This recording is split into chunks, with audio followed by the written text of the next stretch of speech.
اعوذ باللہ من الشیطان الرجیم بسم اللہ الرحمن الرحیم۔ نولی فیکٹری کے معزز دوستو السلام علیکم۔ ناظرین اکرام، ہم 2023 میں اور اس سے پہلے بھی کئی دفعہ ڈاکٹر اسرار احمد مرحوم کی پیشن گوئیوں کو اپنی آنکھوں سے سچ ہوتا دیکھ چکے ہیں۔ ان کی زندگی میں بھی اور ان کی وفات کے بعد بھی بہت سی ایسی پیشن گوئیاں سامنے آئی ہیں جو انہوں نے عالم اسلام اور بین الاقوامی طاقتوں کے بارے میں کی تھی، جو کہ دنیا نے دیکھا حرف بحرف سچ ثابت ہو چکی ہیں۔ ان کی پیشن گوئیاں نہ تو کسی خواب یا ویول سکیچ کی بنیاد پر ہوتی تھی اور نہ ہی کسی بالی ووڈ مووی کی بنیاد پر، بلکہ ان کی پیشن گوئیاں زیادہ تر قرآن و حدیث کی روشنی میں پیش کی جاتی تھی۔ ہم ان کی بہت سی ویڈیوز میں دیکھتے ہیں کہ وہ عالم اسلام، بین الاقوامی طاقتوں اور خاص طور پر پاکستان کے بارے میں پیشن گوئیاں کر رہے ہوتے تھے تو وہ قرآن و حدیث کے حوالوں سے ہی اپنی بات کو ثابت کرنے کی کوشش کرتے تھے۔ سن 2023 میں ہم نے دیکھا کہ ان کی بہت سی پیشن گوئیاں پاکستان کے حوالے سے بھی سچ ثابت ہوئی اور عالم اسلام اور بین الاقوامی طاقتوں کے حوالے سے بھی سچ ہوتی دیکھی گئی۔ پاکستان میں موجودہ سیاسی صورتحال، پاکستانی سیاستدانوں کی سیاسی ریشہ دیوانیوں اور عالم اسلام کے بارے میں ان کے رد عمل کو وہ آج سے کئی سال پہلے بتا چکے تھے۔ ان طاقتوں کا آنے والے وقتوں میں پاکستان کے ساتھ جو رویہ ہوگا وہ بھی بیان کر چکے تھے، اور حیرت انگیز طور پر ہم نے دیکھا کہ ان کی کہی ہوئی ساری باتیں سچ ثابت ہوئیں۔ اگر ہم بات کریں عالم اسلام کے بارے میں تو ترکی کی خلافت، عرب ممالک کی موجودہ حالات، عرب حکمرانوں کی عیاشیاں اور اپنی ذمہ داریوں سے غفلت، اسرائیل کے فلسطین پر حملے، عالم اسلام کی اسرائیل کے حق میں خاموشی، امریکہ کی اسرائیل کے ساتھ حمایت اور سعودی عرب کے امریکہ کے ساتھ معاہدے، حماس کے مجاہدین کی کامیابیاں، اسرائیل کی بیت المقدس کی طرف پیش قدمی اور تھرڈ ٹیمپل کی تعمیر کی تیاریاں ایسے حقائق ہیں جن کے بارے میں ڈاکٹر اسرار احمد کی بہت سی ویڈیوز میں پیشن گوئیاں کی گئی تھی، اور ہم سن 2023 میں اپنی آنکھوں کے ساتھ ان کو پورا ہوتے ہوئے دیکھ چکے ہیں۔ اب سوال یہ ہے کہ کیا ڈاکٹر اسرار احمد نے 2024 کے بارے میں بھی کوئی پیشن گوئیاں کی ہیں یا نہیں؟ اگر کی ہیں تو وہ کیا ہیں، اور کیا موجودہ حالات و واقعات میں یہ پیشن گوئیاں 2024 میں پوری ہوتی دکھائی دے رہی ہیں یا نہیں؟ یہی وہ سوالات ہیں جن کے جوابات ہم آپ کو آج کی اس ویڈیو میں دیں گے، لہٰذا آپ سے گزارش ہے کہ ویڈیو کو آخر تک ضرور دیکھیے۔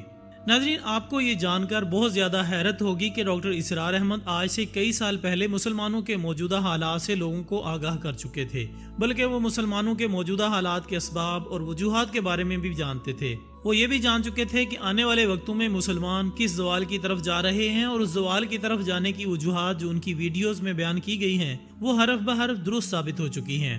ہم یہ دیکھ چکے ہیں کہ عالم اسلام پر یہودیت اور بین الاقوامی طاقتوں کا قبضہ ہو چکا ہے۔ آج وہ ہم پر اس قدر حاوی ہو چکے ہیں کہ مسلمان ممالک اپنا کوئی بھی فیصلہ لیتے ہوئے ان بین الاقوامی طاقتوں کی طرف رجوع کرتے ہوئے دکھائی دیتے ہیں۔ ان بین الاقوامی طاقتوں نے مسلمانوں کو اتنا کمزور اور لاچار بنا دیا ہے کہ وہ اپنے حق میں آواز اٹھاتے ہوئے بھی ڈرتے ہیں۔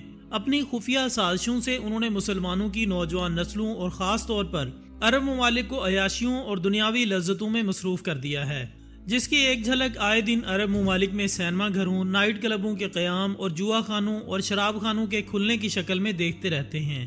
ناظرین، مسلمانوں کو دہشت گرد قرار دے کر تمام دنیا کی نظروں میں گرا دیا گیا ہے۔ سوشل میڈیا کے ذریعے آج یہ بین الاقوامی طاقتیں مسلمانوں کی نئی نسلوں کے دماغوں میں دین سے دوری اور مغرب پرستی کی جڑیں مضبوطی سے جما چکی ہیں۔ فلسطین میں مظلوم مسلمانوں پر ظلم و ستم کے پہاڑ توڑے جا رہے ہیں۔ مسلمان ظلم و ستم کی چکی میں پس رہے ہیں۔ وہ اس وقت تعلیم، ٹیکنالوجی، سائنس، اکانومی، غرض ہر میدان میں بین الاقوامی طاقتوں کے مرہون منت ہیں۔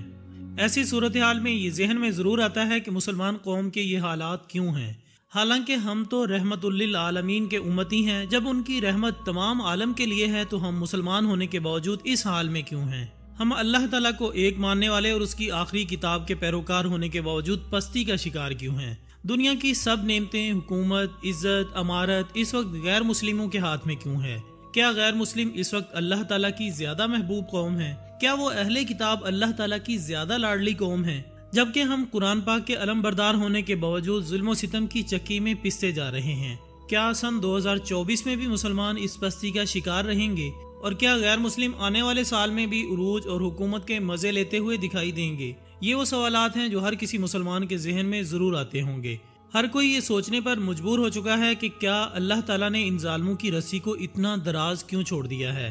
کیا وہ اللہ تعالیٰ کو زیادہ محبوب ہیں، یا پھر اللہ تعالیٰ نے ظلم و ستم کو مسلمانوں اور مظلوموں کے مقدر میں لکھ دیا ہے اور اب ان کی تقدیر نہیں بدل سکتی؟ ان سوالوں کے جوابات ڈاکٹر اسرار احمد نے اپنی ویڈیوز میں دیے ہیں۔ انہوں نے اپنی ویڈیو میں یہ کہا تھا